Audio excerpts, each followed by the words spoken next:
Hello and welcome. Last time हमने बात की थी दैट हमारी शादी कितनी दूर हो सकती है या पास हो सकती है, चार्ट देख के कैसे बताएं।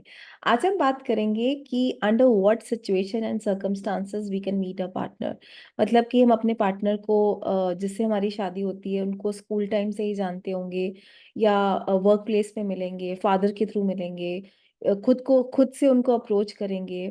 Kind of discussions we do when we meet, खाने की बात करते हैं, करियर की बात करते हैं, प्रायोरिटीज क्या होती है मिलने पर, who can be the middle person. ऐसे सभी क्वेश्चंस को हम टैकल करने की कोशिश करेंगे आज एस्ट्रोलॉजी के थ्रू। कुछ एग्जांपल चार्ट्स पर बात करेंगे। चलिए स्टार्ट करते हैं। When and how can I meet my partner. मेरा पार्टनर मुझे कहाँ मिलेगा, कब मिलेगा, कैसे मिलेगा, कौन सी जगह पर मिलेगा, सिचुएशन क्या होंगी, हमारी फीलिंग्स क्या होंगी और हम कैसी बातें डिस्कस करने वाले हैं। ये तो आपने डेफिनेटली सुना होगा कि सेवंथ लॉर्ड जहां भी जाते हैं वो बोला जाता है कि आप प्रोबेबली अपने पार्टनर को वहां मिल सकते हो। जैसे सेवंथ लॉर्ड का सेकंड में जाना, तो एक ट्रेडिशनल कल्चरल सेटअप में आपका मीटिंग होगा जहां फैमिली इन्वॉल्व रहेगी। फोर्थ हाउस में you will meet your partner in your home only. Mother का इंपॉर्टेंट रोल होगा। सेवंथ लॉर्ड का नाइन्थ में जाना, फादर का इंपॉर्टेंट रोल होगा। टेंथ में जाना, आप वर्क प्लेस पे ही अपने पार्टनर को मिल सकते हो। सेवंथ लॉर्ड फोर्थ हाउस में जाता है तो क्या होता है कि जो पार्टनर है वो आपके घर को बनाने में या बिगाड़ने में पूरा कंट्रीब्यूट कर रहा है। या तो वो डोमेस्टिक कंफर्ट्स को बना रहा है या बिगाड़ रहा है, प्रॉपर्टी बन रही है या बिगड़ रही है, depending upon the relationship between fourth and seventh and dignity seventh Lord is maintaining in the tenth house, और किस योगा में वो इन्वॉल्व है। तो ये तो हुआ कि फिजिकल चेंजेस लाइफ में क्या आएंगे जब हम सेवंथ को एक्टिवेट करते हैं। हम किसी भी चीज को एक्टिवेट करते हैं लाइफ में, चाहे वो मैरिज है, चाइल्ड बर्थ है, कॉम्पिटिटिव एग्जाम्स देने हैं। कॉम्बिनेशन जो सिक्स या सेवंथ में बनते हैं, कंसर्न हाउस में बनते हैं, हाउस लॉर्ड जहाँ जाता है वो हम एक्सपीरियंस करते हैं अपनी लाइफ में इरिस्पेक्टिव ऑफ दशा एंड अंतरदशा। तो ये जो हम बात कर रहे हैं, जब हम सेवंथ लॉर्ड की बात कर रहे हैं, सेवंथ हाउस को एक्टिवेट करने की बात कर रहे हैं, वहाँ हमारे फिजिकल एक्सपीरियंसेस की बात हो रही है। That what can actually happen in your life once you touch that house.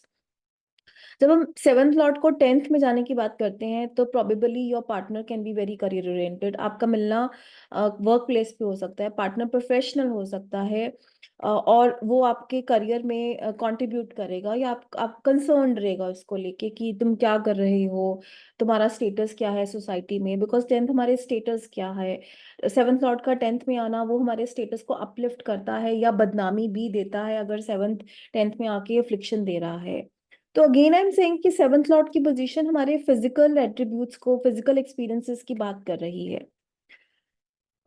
तो सेवंथ फ्रॉम लग्ना is all about your experiences. Seventh from moon is your perception, your mental changes, what comes in your life, what once you get married, आप उसको mentally कैसे perceive करते हो। Sometimes things are very tough from लग्ना, but moon से अच्छी condition में होने का ये फायदा होता है that आपको लगता है कोई बात नहीं है, आई कैन टैकल इट, इतना भी कोई बुरी बात नहीं है। तो इसलिए भी चंद्र कुंडली को हमेशा देखा जाता है किसी भी कंसर्न एरिया को जब हम चेक करते हैं। तो ये हमारे एक्सपीरियंसेस और सिचुएशन फेस करने की बात हो रही है। पर जब हम बात करते हैं हम पार्टनर को मिलेंगे कैसे, कहाँ मिलेंगे, कैसे मिलेंगे, कब मिलेंगे, कौन है जो हेल्प करवा सकता है, ये क्वेश्चन डेफिनेटली दिमाग में आता है या लोग पूछते भी हैं कि कोई मिडिल पर्सन है जो हेल्प करवा सकता है, किसको बोलें कि आप रिश्ता दिखा दो, कहाँ प्रोबेबली हमारी मीटिंग हो सकती है, किधर हम ज्यादा एक्सप्लोर करें। तो उस टाइम पे जो ठेका लेते हैं वो हमारे वीनस जी लेते हैं कि मिलवाने का काम मैं करूंगा। तो हमें वीनस से सेवंथ की पोजीशन देखनी है। वीनस से सेवंथ का जो स्वामी होता है उसकी प्लेसमेंट और उसके रिलेशनशिप हमारा सर्कमस्टांसेस बनाते हैं मिलने का। तो वीनस से सेवंथ में जो भी राशि पड़ती है वो आपकी कुंडली में कहाँ पड़ रही है, उधर अगर कोई प्लैनेट बैठा है तो वो कौन है। वैसे ये इतना इंपॉर्टेंट नहीं होगा जितना उसका लॉर्ड इंपॉर्टेंट होगा, पर फिर भी एक बार के लिए आप नजर जरूर मारिएगा। जैसे उधर अगर एरीज राशि पड़ती है तो मीटिंग थोड़ी इम्पल्सिव एनर्जेटिक हो सकती है, way you yourself are involve, क्योंकि वो कालपुरुष की पहली राशि है जिसमें हमारी इंडिविजुअलिटी नजर आती है। That once you meet your partner your individuality comes out. फिर हाउस प्लेसमेंट, जो मेरा वीनस है सप्तम का स्वामी है वो कहाँ प्लेस्ड है, वो कालपुरुष की कौन सी राशि में प्लेस्ड है, कुंडली के कौन से भाव में प्लेस्ड है। देन उनकी खुद की लॉर्डशिप कैसी है, वो भी कंट्रीब्यूट करेंगे आपकी मीटिंग में। जैसे मान लीजिए कि अगर वो थर्ड लॉर्ड हैं तो ज्यादा ट्रेवल की बात हो सकती है, सिबलिंग्स की बात हो सकती है। वहां के सप्तम के स्वामी अगर अगर अष्टमेश हैं तो traumas and changes in life की बात हो सकती है, that how life completely changes once you get married, ऐसी कोई बात हो सकती है। उसके बाद सेवंथ लॉर्ड की एसोसिएशन किसके साथ है, through conjunction and through placement और थ्रू एस्पेक्ट, किसी से भी वो रिश्ता बना रहे हैं, वो भी एड ऑन फैक्टर की तरह काम करते हैं, वो इन्फ्लुएंस देते हैं या मीडिएटर का काम कर सकते हैं वो लोग। ये सारी बातें आपने D9 चार्ट में भी कंफर्म करनी है कि मुझे क्या कोई कॉमन फैक्टर मिल रहा है जो मैं D1 में बोल रही हूँ कि ये प्लैनेट इन्फ्लुएंस कर रहा है या हाउस इन्फ्लुएंस कर रहा है, तो just check once in D9 also to be sure. उपपद लगन की पोजीशन भी एक अच्छा तरीका है देखने का। उपपद लगन जहाँ बैठते हैं वो हाउस भी इम्पोर्टेंट हो जाता है। जैसे उपपद का अष्टम में आना एक सीक्रेसी को दिखाता है कि जब सब नक्की हो गया तभी आप किसी को बता रहे हो कि हाँ था, या एक सीक्रेट अफेयर बहुत लंबे से चल रहा था और बाद में सबको पता चला that you are getting married. और जो रिश्ता था वो बहुत ट्रांसफॉर्मेटिव था, it change your personality completely. तो उपपद कहाँ फॉल कर रहा है वो भी हमारे सर्कमस्टांसेस को बताएगा। अब इतनी सारी बातें डिस्कस की हैं तो अगेन सबको एनालाइज करते हुए हमने ये जानना है कि सेवंथ हाउस सेवंथ लॉर्ड हमारे general characteristic situation after marriage दिखाता है, that how partner will behave, what will be the physical and mental attributes of the partner, how your life can change after marriage. वहीं जब हम सप्तम से Venus से सप्तम की बात कर रहे हैं तो हम circumstances when you are meeting your partner and while you are meeting your partner की बात करता है। उपपद लगन भी एक इम्पॉर्टेंट कंट्रीब्यूशन वीनस को सपोर्ट करते हुए बताता है जहाँ सर्कमस्टांसेस की बात हो रही है। And seventh from moon very important, that how you mentally receive everything. अब कुछ एग्जाम्पल चार्ट से बात करते हैं। इस चार्ट में देखिए सबसे पहले सप्तम भाव में चंद्रमा आए हैं जो कि सेकंड लॉर्ड हैं। I am mentally and emotionally connected to my partner. अब वो इमोशंस मेरे को हिट करेंगे या वो इमोशंस मेरे को फुलफिलिंग एक्सपीरियंसेस देंगे, that depends upon the strength of the moon in the seventh house. क्योंकि वो सेकंड लॉर्ड है so when I get married मेरे फाइनेंसेस इंक्रीज या डिक्रीज हो सकते हैं। फैमिली एक इम्पॉर्टेंट कंसर्न रहेगी when I get married, that how comfortable my partner is in the family and how comfortable my family is with the partner. मेरा seventh lord का fourth में जाना, सेकंड और फोर्थ की एसोसिएशन जब सप्तम के साथ होती है तो your partner, your family, your home environment, वो आपके लिए एक इम्पॉर्टेंट मैटर हो जाता है, that with however you getting married, कि वो मेरे घर को कैसे रखेंगे। एक बेनिफिक प्लैनेट फोर्थ में आया है सप्तमेश होके। वक्री है, वो थोड़े चेंजेस दिखा सकते हैं, but yes once you get married of course you will think of buying a house, ज्यादा स्टेबिलिटी के बारे में आप सोचोगे। And your partner can be career oriented also, जो ये है शी इज वर्किंग। देन मेरा ध्यान जाएगा कि मैं वीनस से सप्तम में देखूं जहां बृहस्पति आए हैं जो एल्डर्स के एक अरेंज्ड सेटअप के सिग्निफिकेटर हैं। अब मेरा मेरा ध्यान इस बात पे ज्यादा जाएगा कि जो मेरा वीनस से सेवंथ लॉर्ड है वो कुंडली के नाइन्थ हाउस में बैठे हैं, जो फादर का हाउस है, और वो थर्ड लॉर्ड के साथ है, और नेचुरल सिग्निफिकेटर ऑफ फादर सूर्य के साथ है। मैं ऐसे भी बोल सकती थी कि आप हायर एजुकेशन के टाइम अपने पार्टनर को मिल सकते हो when you move away from your house, may be for education, क्योंकि मरकरी एजुकेशन को दिखाते हैं और वो खुद से फोर्थ लॉर्ड भी हैं। हमने बोला था कि उस प्लैनेट की लॉर्डशिप कहाँ की है, उसका संबंध किसके साथ है, हमें सब देखना है।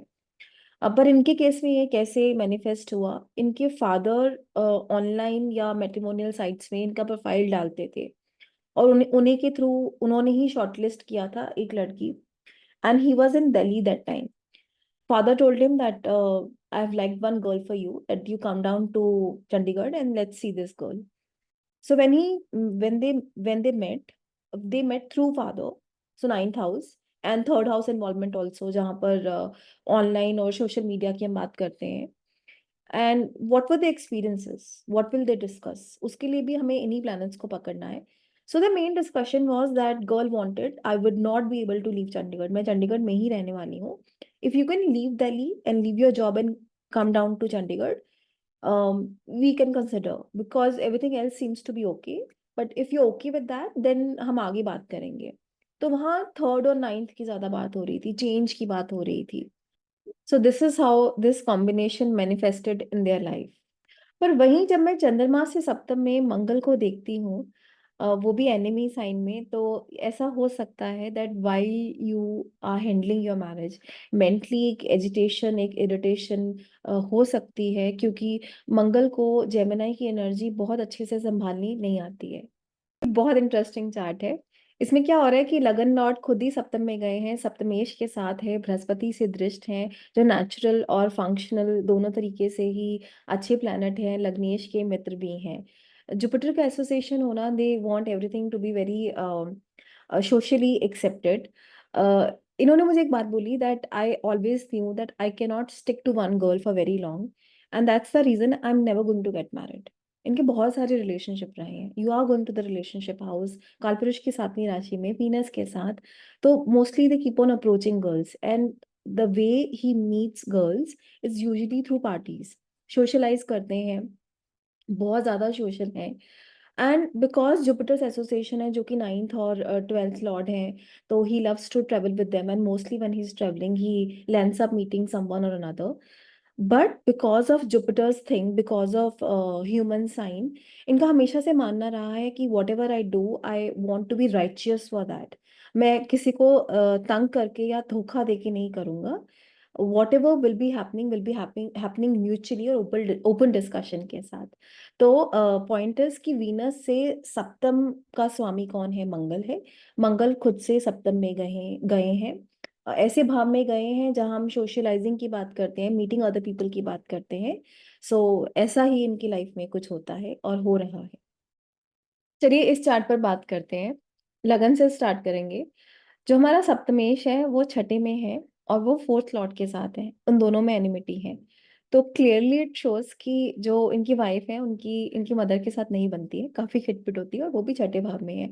And with natural significator of fights, Mangal भी वहीं पर है। अब हमें देखना क्या है? हमें देखना है शुक्र से सप्तम भाव हमें देखना है, वो है शनि। शनि कुंडली के दशम भाव में बैठे हैं, कालपुरुष की 8वीं राशि में, और वक्री भी हैं। तो इनके साथ क्या हुआ कि इनकी जो वाइफ है वो इनसे एज में 4 साल बड़ी है, और वो इनकी रिटेल शॉप है वुलन गारमेंट्स की, वहाँ कुछ खरीदने आई थी, and they started liking each other. अब ऑफ कोर्स कई घरों में ये मान्यता या इस बात को मान लेना कि your wife is elder to you and that too 3-4 years, ये बहुत इजी नहीं होता है। So they had like kind of hidden relationship for very long before they told everyone कि ऐसा है, that I am serious about this girl. पर वहां पर स्कॉर्पियो की एनर्जी, दशम की एनर्जी, जहां आप अपनी वाइफ को, अपने पार्टनर को अपने वर्क प्लेस पे मिल रहे हैं, उसको छुपा के रख रहे हैं उस बात को काफी देर तक। और जुपिटर और सैटर्न जैसे प्लैनेट का संबंध सप्तम भाव से होना, तो वो वाइफ का एज में बड़े होना भी दिखाता है। पर अगर हम चंद्रमा से सप्तम में देखें, वहां राहु जैसा प्लैनेट, तो of course when your mother and your wife are not getting along, you really don't know how to tackle it. Looks like ये हर दूसरी लड़की की स्टोरी हो सकती है। आप सब केसेस में उपपद भी जरूर चेक कीजिएगा। इस केस में जो उपपद लगन बनता है वो 8th हाउस में बनेगा, that secrecy was maintained through उपपद ऑल्सो। सो बहुत सारे चार्ट्स पर आप ये प्रिंसिपल लगाना कि वीनस से सप्तम का स्वामी कहाँ बैठा है, किसके साथ एसोसिएटेड है। हमारे पार्टनर हमें वहां से प्रोबेबली मिल सकते हैं। नेचुरल सिग्निफिकेशन प्लैनेट का नहीं छोड़ना है। मून है तो मदर हो सकती है, सैटर्न है तो वर्क प्लेस हो सकता है, कोई अंकल हो सकते हैं, 3rd लॉर्ड है तो कोई नेबर में आंटी हो सकती है जो हेल्प करवा सकती हैं। And you can just join dots, but once you know कि इनकी लाइफ में ऐसे हुआ था, आप वो डेफिनेटली रीड कीजिए कि देखने के लिए कि how it actually worked out. Thank you so much.